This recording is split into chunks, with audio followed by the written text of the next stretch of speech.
आज महाराष्ट्रामध्ये सगळ्यात मोठा वारकरी संप्रदायाचा सोहळा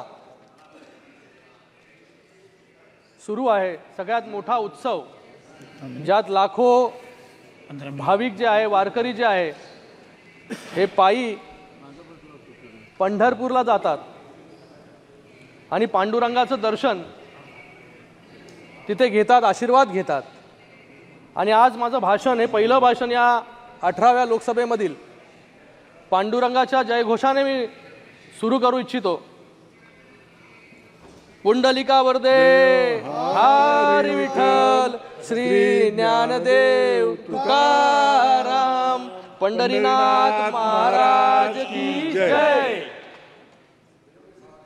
बहुत बहुत धन्यवाद सभापति महोदय कि आज मुझे आपने राष्ट्रपति जी के अभिभाषण में कि उनके समर्थन में एनडीए के सबसे पुराने सहयोगी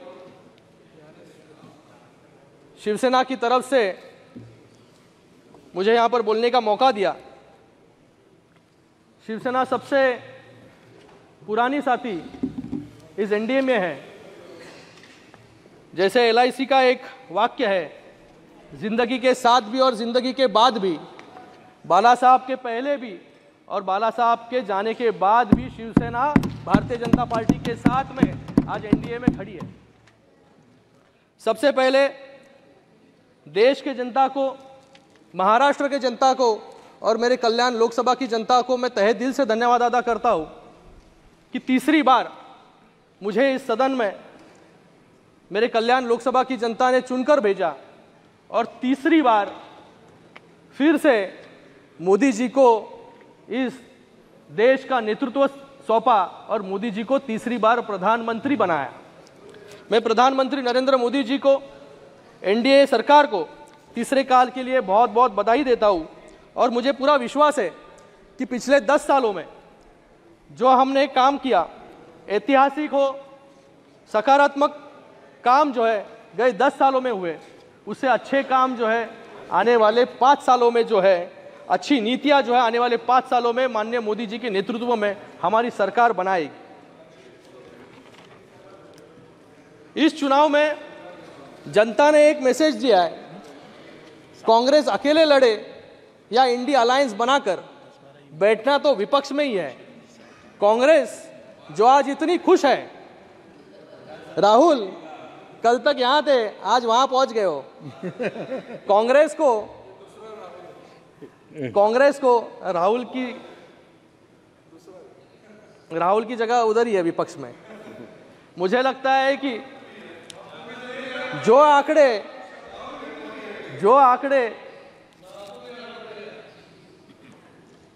कांग्रेस को ऐसे लग रहा है कि आज वो विपक्ष में नहीं बल्कि सत्ता में है। इतनी खुशी जो है उनको विपक्ष में बैठकर महसूस हो रही है। 10 सालों में कांग्रेस सिर्फ 44 से 99 तक पहुंची है, 100 का आंकड़ा भी पूरा नहीं कर पाई है। हम लोग जो है, हम लोग 15 लड़े और 7 जीते। मैं आज यहां पर कुछ आंकड़े आपको बताना चाहूंगा कि आपने 285 सीट पर चुनाव लड़ा और सिर्फ 99 जीते, मतलब सिर्फ 34% आपका स्ट्राइक रेट। 285 में से 51 उम्मीदवारों की जमानत जो है कांग्रेस की जब्त हो गई। आंध्र प्रदेश, अरुणाचल प्रदेश, हिमाचल, जम्मू कश्मीर, मध्य प्रदेश, दिल्ली और त्रिपुरा में अपना खाता भी जो है कांग्रेस खोल नहीं पाई। और जिन आपके विपक्ष के नेता किस पर बात कर रहे थे फिर? 336 उम्मीदवार जो है अलग अलग राज्यों में इन्होंने खड़े किए, उसमें से सिर्फ 15 इनके जो है उम्मीदवार जीत कर आए, जो 5% से भी कम है। मुझे लगता है कि आपके आंकड़े तो कम है, लेकिन अकड़ जो है इस वक्त जो है बढ़ गई है। मुझे लगता है कि इस जश्न के पीछे जो हार की सच्चाई है उस पर थोड़ा आत्मचिंतन करने की कांग्रेस को जरूरत है। यहां पर हमारे आंकड़े हम लोग यहाँ पर सत्ता में बैठे हैं, आप लोग विपक्ष में बैठे हो 10 साल के बावजूद। लोगों ने जो है आप पर विश्वास नहीं रखा, लोगों ने मोदी जी के नीतियों पर विश्वास रखा, मोदी जी पर विश्वास रखा, इसलिए आज यहाँ पर हम लोग बैठे फिर से सत्ता में तीसरी बार। लोगों ने मोदी जी को चुनकर क्यों दिया? हम सबके लिए गर्व की बात है कि भारत में लोकतंत्र का सबसे बड़ा उत्सव शांतिपूर्वक ढंग से पूरा हुआ और तीसरी बार भारत ने प्रधानमंत्री मोदी जी के नेतृत्व को चुना। 2024 में दुनिया की आधी आबादी चुनाव प्रक्रिया में भाग ले रही थी। अभी तक 80 देशों में चुनाव अभी हो रहे हैं, 55 देशों में चुनाव हुए, 33 देशों में सरकार बदल गई, बदलाव हुआ, लेकिन हमारे देश ने तीसरी बार सशक्त सरकार मोदी जी के नेतृत्व में यहां पर बनाई। एक महत्वपूर्ण प्रश्न यह है कि जब विश्व भर में बदलाव की लहर है, तब भारत जैसे डाइवर्स और सबसे बड़े लोकतंत्र में स्टेबिलिटी कैसे है? उसका सबसे प्रमुख कारण है जनता को हमारी नीतियों पर विश्वास। हमने दिखा दिया है कि अंतर्राष्ट्रीय स्तर पर भारत की छवि गए 75 वर्षों में सबसे ज़्यादा मजबूत अभी हुई है। आज हमारा देश किसी पर भी निर्भर नहीं है, बल्कि बाकी देश जो है भारत पर जो है निर्भर है। कांग्रेस सरकार की पॉलिसी, फॉरेन पॉलिसी ने हमारी इंटरनल सिक्योरिटी को कमज़ोर किया और इसी के कारण 26/11 हमलों का हम कोई जवाब नहीं दे पाए। लेकिन आज वक्त बदल गया है, हमारी सरकार पाकिस्तान को सर्जिकल स्ट्राइक के माध्यम से जवाब देती है। G20 के डिक्लेरेशन में विश्व के सबसे शक्तिशाली देशों के साथ कंसेंसस बनाकर मोदी जी ने भारत की ताकत पूरे विश्व को दिखा दी। आज सऊदी अरेबिया हो, UAE हो, बहरीन हो, इजिप्ट हो, ऐसे देश अपना सर्वोच्च नागरिक सम्मान हमारे प्रधानमंत्री जी को देते हैं। जब इस सदन ने 370 हटाया, तब विपक्ष के कुछ साथी और कुछ चुनिंदा देशों को अगर छोड़ा तो पूरे विश्व ने इसका समर्थन किया। जिस भारत को थर्ड वर्ल्ड कंट्री बोलते थे, वो आज थर्ड लार्जेस्ट इकोनॉमी बनने के रास्ते पर है। आज विश्व स्तर पर प्रधानमंत्री जी को जो सम्मान मिलता है, वो 140 करोड़ देशवासियों का सम्मान है, भारत का सम्मान है। वो प्रमाण है भारत के विश्वगुरु बनने का। कोरोना महामारी हो, उसके अंदर 30 करोड़ से ज़्यादा वैक्सीन जो है हम लोग ने एक्सपोर्ट किए और 100 से ज़्यादा देशों को जो है उसका फ़ायदा हुआ। यहाँ पर कुछ आंकड़े मैं प्रस्तुत करना चाहूँगा कि 2014 के पहले हमारी स्वास्थ्य व्यवस्था कैसी थी। 2014 तक देश में सिर्फ 7 एम्स थे और 390 मेडिकल कॉलेज थे, लेकिन आज 16 नए एम्स और 315 नए मेडिकल कॉलेज जो है शुरू हो चुके हैं। आज जम्मू कश्मीर में भी एम्स का निर्माण जो है वहाँ पर हो रहा है। 10 साल में भारत 11वें नंबर से 5वें नंबर पर पहुँचा है। स्टार्टअप जो आज 1 लाख से भी अधिक है, वो 2014 में सिर्फ 350 था। नेशनल सिक्योरिटी की बहुत बात यहाँ पर हो रही है, यहाँ पर अग्निवीर की बात हो रही है। मैं यहाँ पर अगर बात करूँ मुंबई, जिसने 2008 में आतंकवाद की दहशत देखी और उसमें भी जभी के कांग्रेस के गृह मंत्री थे तभी कपड़े बदल रहे थे, ऐसी व्यवस्था में 2008 में 26/11 जैसा हमला हुआ और जब ये हमला हुआ तब हमारे पुलिस कर्मियों के पास 303 राइफल, मतलब जो सेकेंड वर्ल्ड वॉर में यूज हुए थे, वो 303 राइफल के साथ जो है हमारा डिफेंस सिस्टम, मतलब पुलिस जो है आतंकवादियों के साथ जो है लड़ाई वहां पर कर रही थी। लोगों के पास जो है बुलेट प्रूफ जैकेट नहीं थे और आज जो है यहाँ पर ये अग्निवीर पर जो है बात कर रहे हैं। इनको कोई नैतिक अधिकार यहाँ पर नहीं है कि 2008 में बंबई ने उसके पहले भी सीरियल बम ब्लास्ट देखे, लेकिन गए 10 सालों में ऐसे एक बड़ा शहर कोई नहीं, आज भारत में एक भी ऐसा शहर नहीं जहां पर जो है गए 10 सालों में एक भी हमला हुआ हो। हमारे 10 साल की नीति, और ये कह रहे थे डरो मत, मुझे लगता है कि आपसे जो है पहले हमारे अड़ोस पड़ोस के देश जो है डरते नहीं थे, इसलिए हमारे देश पर जो है आए दिन हमला करते थे। आज अड़ोस पड़ोस के देश जो है मोदी जी से डरते हैं, इसलिए गए 10 सालों में एक भी हमला जो है बड़े शहरों में हमारा हुआ नहीं। प्रधानमंत्री जी ने अरे सुनना सीखो जरा। प्रधानमंत्री जी ने आह्वान किया था आत्मनिर्भर भारत का। मुझे गर्व है कि पिछले एक दशक में हमारे डिफेंस एक्सपोर्ट्स 18 गुना अधिक होकर 21,000 करोड़ रुपए तक पहुंच चुके हैं। हम 85 देशों को एडवांस टोर्ड artillery guns BrahMos missiles export आज कर रहे हैं। ये हमारी नीति है। यहां पर सभी लोग जो है आज कॉन्स्टिट्यूशन पे बात कर रहे हैं। शपथ जब भी ले रहे थे तभी भी कॉन्स्टिट्यूशन दिखाकर जो है यहां पर संविधान दिखाकर यहां पर शपथ ले रहे थे। मुझे आज पूरे चुनाव में एक फेक नैरेटिव कि संविधान खतरे में है, आरक्षण खत्म हो जाएगा, लोकतंत्र खतरे में है, ये बोल कर जो है आपके कुछ वोट जो है बड़े, कुछ नंबर जो है यहाँ पर बड़े जरूर है, लेकिन मुझे लगता है कि ये फेक नैरेटिव जो है ये बार बार आप इस्तेमाल नहीं कर पाओगे। एक बार लोगों को जो है आप भ्रमित कर सकते हो, बार बार लोगों को जो है भ्रमित करने का काम जो है ये आपसे नहीं होगा और लोग भी भ्रमित नहीं होंगे। मुझे यहाँ पर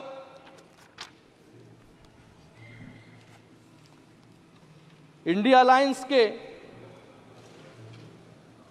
के सांसदों ने यहाँ पर कहा कि संविधान जो है अगर भाजपा की सरकार आई तो ये संविधान को फाड़ कर जो है फेंक देंगे। मैं उनको याद दिलाना चाहूंगा ये मनमोहन सिंह जी की सरकार नहीं है कि जहां पर राहुल जी ने जो है ऑर्डिनेंस को फाड़ कर जो है फेंक दिया था। ये हमारी सरकार है, यहाँ पर संविधान पर चलने का काम जो है हमारी सरकार यहाँ पर करती है।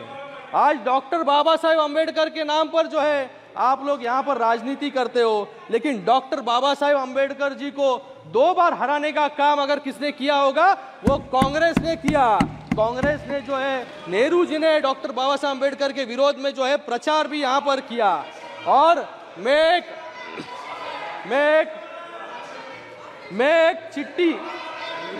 चिट्ठी के आप प्रोटेक्शन दीजिए सर। नेहरू जी के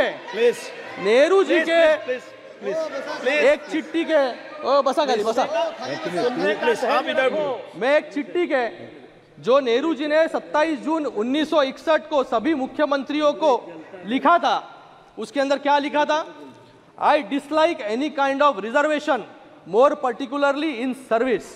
पिछड़े वर्ग को सेकेंड रेट, इनएफिशिएंट बोलने वाले नेहरू जी के वंशज आज संविधान और आरक्षण की बात यहां पर कर रहे हैं। अगर मैं यहां पर डॉक्टर बाबा साहेब अम्बेडकर अगर नहीं होते तो नेहरू जी जो है पूरा आरक्षण जो है खत्म कर चुके होते। आज मुझे पूछना है कि नेहरू जी के राज में भी संविधान खतरे में था क्या? उसका जवाब जो है विपक्ष को देना है। आज डॉक्टर बाबा साहेब अम्बेडकर जी को और संविधान को सही मायने में संविधान पर चलने का काम हमने किया।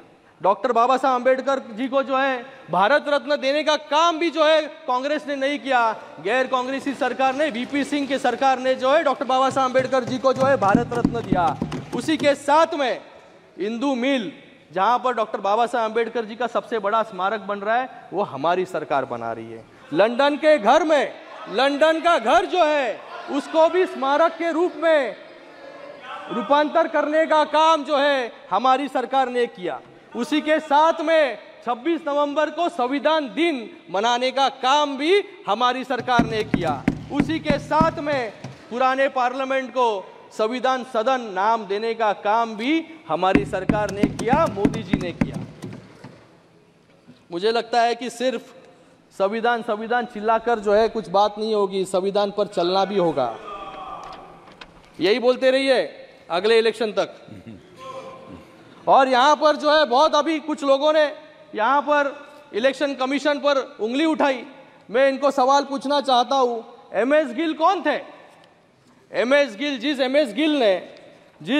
एमएस गिल ने हमारे हिंदू हृदय सम्राट बाला साहेब ठाकरे जी के अधिकारों को छीना, वोटिंग का अधिकार 6 सालों के लिए छीना, और जो एमएस गिल मुख्य चुनाव आयुक्त थे उनको पहले राज्यसभा में लेकर फिर केंद्रीय मंत्री बनाने का काम किसने किया, और आज ये संविधान बचाने का काम जो है यहां पर कर रहे हैं।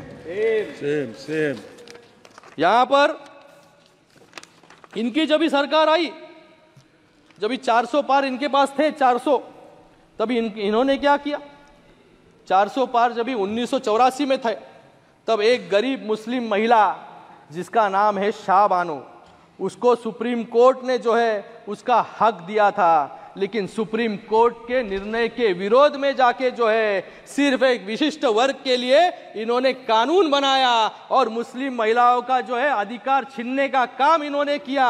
लेकिन आज मुस्लिम महिलाओं को उनका अधिकार देने का काम नरेंद्र मोदी जी ने किया, ट्रिपल तलाक हटाकर। 400 पार, प्लीज प्लीज 400 पार, आप डिक्टेट माननीय सदस्य प्लीज, आप बोलो, आप बैठिए नीचे। तीसरी बार का सांसद हूँ, समझाने की यहाँ पर जरूरत मत कीजिए। तीसरी बार चुनकर आया हूँ, आप बैठो नीचे, बैठो नीचे। सदस्य प्लीज, आज आप बोलिए। 400 पार, आप बैठिए। अरे राहुल गांधी क्या बात कर रहे थे, राहुल गांधी क्या बात कर रहे थे। आप शहर पे देखो, इधर ध्यान मत देना, कोई रिकॉर्ड में नहीं जाएगा, कोई रिकॉर्ड में नहीं जाएगा। 400 पार, आपका भी समय, जब समय के ऊपर ध्यान रखिए। जब अपने 400 पार करके, प्लीज प्लीज आप बैठिए, आपका कोई रिकॉर्ड में नहीं जा रहा है। बीजेपी प्लीज, सबकी बात चुपती है। इस देश में राष्ट्रपति जी का भी अपमान करने का काम कांग्रेस ने किया। जब इस सिख समाज के साथ नरसंहार हुआ, अत्याचार हुआ, तभी किसने किया यह अत्याचार, इसका भी जवाब जो है कांग्रेस को देना पड़ेगा।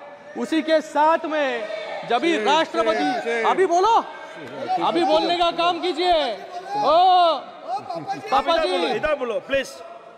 दुनिया जानती है, लेकिन जब भी राष्ट्रपति जी यानी जय सिंह थे, उनको इन्होंने 2 साल तक जो है किसी भी मंत्री को जो है मिलने नहीं दिया, और ये आज संविधान की बात कर रहे हैं। आपका समय, जब भी 400 पार इनके पास थे, 400, सर मैं अकेला स्पीकर हूं सर, 400 पार इनके पास थे, तभी बोफर जैसा घोटाला इन्होंने किया, जिससे सेना को कमजोर करने का काम भी जो है कांग्रेस की सरकार ने किया।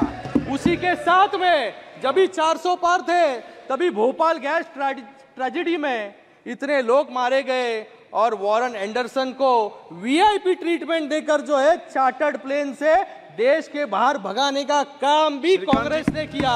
तो जब भी कांग्रेस के शासन था, तभी 400 पार, sir I am the only speaker sir, 13 minutes 400 पार, सर अभी तो थोड़ा आधा बाकी है मेरा सर भाषण, प्लीज।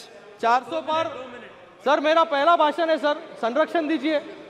400 पार तो एंडरसन फरार, 400 पार तो संविधान पर वार, इनका 400 पार तो मुस्लिम महिलाओं का पर अत्याचार, और इनका 400 पार तो सेना में इन्होंने भ्रष्टाचार किया।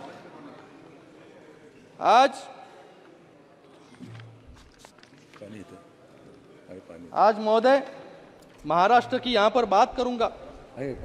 आज महाराष्ट्र में डबल इंजन की सरकार है। आज डबल इंजन की सरकार जो है, सरकार किस प्रकार विकास के कार्य काम कर सकते हैं, ये मुझे लगता है कि कुछ उदाहरण जो है मैं यहाँ पर देना चाहूँगा। 701 किलोमीटर का समृद्धि महामार्ग, कोस्टल रोड, अटल सेतु, जो देश का सबसे बड़ा लॉन्गेस्ट सी ब्रिज है, वो बनाने का काम हमने किया। बुलेट ट्रेन हो, वाडवन पोर्ट हो, मराठवाड़ा रेल कोच फैक्ट्री हो, Mumbai Nagpur rail speed high speed corridor हो, उसी के साथ में 350 किलोमीटर की मेट्रो रेल हो। ये रिकॉर्ड टाइम में पूरा करने का काम जो है केंद्र सरकार की मदद से राज्य सरकार ने किया, माननीय मुख्यमंत्री एकनाथ जी शिंदे साहब के नेतृत्व में। और यहाँ पर कुछ लोग बोल रहे थे कि कुछ लोग जो है भाग गए। मुझे लगता है कि भगोड़े जो है, आज कोई बैठा नहीं यहाँ पर, ये भी भाग गए यहाँ से। ये जो भगोड़े हैं, ये हिंदुत्व से दूर भागे, बाला साहब के विचारों से दूर भागे। लोग जो है रोज इनकी पार्टी छोड़ के जो है भाग रहे हैं रोज। और आज चुनाव जब भी हुआ लोकसभा का, तो असली शिवसेना और नकली शिवसेना जो है, लोगों ने इनको दिखा दी कि कौन जो है असली शिवसेना के साथ, बाला साहब ठाकरे जी के शिवसेना के साथ खड़ा हुआ है।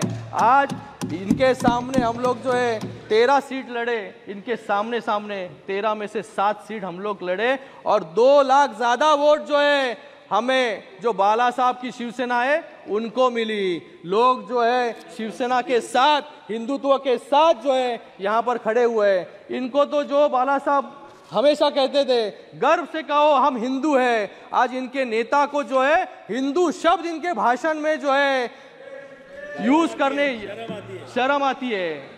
हिंदू शब्द जो है, हिंदू शब्द इनको इस्तेमाल करने में शर्म आती है। और यहाँ पर विपक्ष के नेता, खत्म कर रहा हूँ सर, विपक्ष खत्म कर रहा हूँ, विपक्ष के नेता यहाँ पर हिंदुओं को जो है यहाँ पर कह रहे थे कि हिंदू हिंसक है। मैं छत्रपति शिवाजी महाराज जी के भूमि से आता हूँ और छत्रपति शिवाजी महाराज जी ने जो है हिंदवी स्वराज के लिए जो है, हिंदुत्व के रक्षण के लिए जो है देव देश आणि धर्मासाठी शिवाजी महाराजांनी जे आहे हे तलवार हातात घेतली। जर हिंदवी रयतेचंच राज्य I am not yielding sir, I am not yielding, रयतेचं राज्य यावं म्हणून हातात जर तलवार नसती घेतली तर आज अटक पासून ते कटक पर्यंत हिंदवी स्वराज्य जे आहे हे तेव्हा स्थापन झालं नसतं। तर तेवढा अभिमान बाळगा, संभाजी महाराजांचा रोल तुम्ही करता, त्यांचे जरा गुण जे आहे गुण तुम्ही ते घ्या जराशे संभाजी महाराजांचे। तर मी आज प्लीज खत्म कीजिए आपका समय, कंक्लूड कर रहा हूं सर। प्लीज। आज मुंबई में 1993 बम ब्लास्ट के कन्विक्ट इकबाल मूसा जैसे आतंकवादियों को चुनाव प्रचार में इन्होंने उतारा यूबीटी ने, जिससे उनसे प्रचार करवा सके और एक विशिष्ट वर्ग और समाज के वोट जो है इनको मिल सके। लेकिन आज इस इकबाल मूसा को जो है इन्होंने प्रचार में उतारने के बावजूद हमारे साथी रविंद्र वाइकर जी यहाँ पर चुनकर आए। लोग जो है न्याय के साथ जो है खड़े हुए, आतंकवादियों के साथ जो है लोग खड़े नहीं हुए। आज रविंद्र वाइकर जी वहां पर चुन के, और ये चुन के आने के बाद जैसे एक साइड से आलू डालो और दूसरे साइड से सोना निकालो, ये जो योजना लाए थे वैसी योजना मुंबई में लेके आए कि ईवीएम जो है ओटीपी से खुलता है और फिर जो है एक मिड डे ने उसके पेपर, एक न्यूज़पेपर ने जो है उसके आर्टिकल छापा। सर कंक्लूड कर रहा हूँ। आर्टिकल छापा कि एक के मोबाइल में जो है ओटीपी आया और ईवीएम खोल के हम लोग ने हमारी प्रत्याशियों को जो है यहाँ पर जिता दिया। और फिर उस न्यूज़पेपर ने माफी भी मांगी, लेकिन उस न्यूज़पेपर के आर्टिकल को, सर खत्म कर रहा हूं लास्ट लाइन, न्यूज़पेपर के आर्टिकल को जो है ट्वीट करने का काम जो है एलओपी ने किया। क्या मैं उनसे पूछना चाहूंगा, जैसे न्यूज़पेपर वालों ने जो है माफी मांगी, आप भी माफी मांगेंगे क्या रविंद्र वाइकर जी से? Okay, thank you sir. हो गया तो मैं आज यहाँ पर सर खत्म कर रहा हूँ, लास्ट लाइन। आज यहाँ पर जो फेक नैरेटिव महाराष्ट्र में भी, sir last line sir, concluding line. आज महाराष्ट्र का इकोनॉमिक सर्वे सामने आया है। लोग जो है फेक नैरेटिव फैला रहे थे कि महाराष्ट्र से जो है एफडीआई बाहर जा रहा है, महाराष्ट्र से जो है धंधे बाहर, मतलब बिजनेस बाहर जा रहे हैं, फैक्ट्रीज बाहर जा रहे हैं। ये इकोनॉमिक सर्वे ने जो है इनके मुंह पर जो है एक तमाचा जो है जोर का लगाया है कि महाराष्ट्र आज जो है क्या कहता है कि आज इकोनॉमिक सर्वे के अनुसार महाविकास आघाड़ी के शासन में जीएसडीपी 6.76% था, जो आज बढ़कर 9.4 हो गया है। Thank you. आज निवेश में महाराष्ट्र, सर एक ही लाइन कंप्लीट कर रहा हूँ, एक ही लाइन है सर। आज निवेश में महाराष्ट्र अव्वल है और हमारे राज्य में 21,000 रजिस्टर्ड स्टार्टअप है, जिससे 2 लाख से अधिक रोजगार जो है लोगों को मिले हैं। एफडीआई में महाराष्ट्र सबसे नंबर 1 है और उसी के साथ में 22 लाख महिलाओं को हमारी शिक्षा नीति से फायदा हुआ है, जो एमबीए के समय सिर्फ 7.12 लाख था। और उसी के साथ में मैं ओके, थैंक यू यहाँ पर आपका बहुत बहुत धन्यवाद अदा करता हूँ कि आपने इतना समय जो है यहाँ पर मुझे दिया। और फिर से एक बार मैं सभी नए सांसदों को यहाँ पर बहुत बहुत सबका अभिनंदन करता हूँ कि जो आज 281 नए सांसद यहाँ पर चुनकर आए हैं, उनको भी बहुत बहुत शुभकामनाएं। धन्यवाद। जय हिंद, जय महाराष्ट्र।